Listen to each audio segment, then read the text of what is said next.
Hey guys, in this video I will show you how to see someone's most popular TikToks on their TikTok account very easily.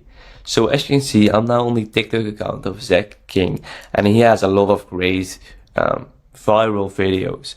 And if I want to see his most popular videos at once, that is very easy. So as you can see, he has pinned the most watched video on TikTok and to his account, 2.2 billion views. But if I want to see more popular videos, more videos above 1 billion views, I can do that very easily by tapping on posts and then tap on popular. As you see, now TikTok filters the most popular TikToks of Zach King in the right order. So as you see, this video with 2 billion views, then this video, and then this video, and you can watch those TikToks very easily.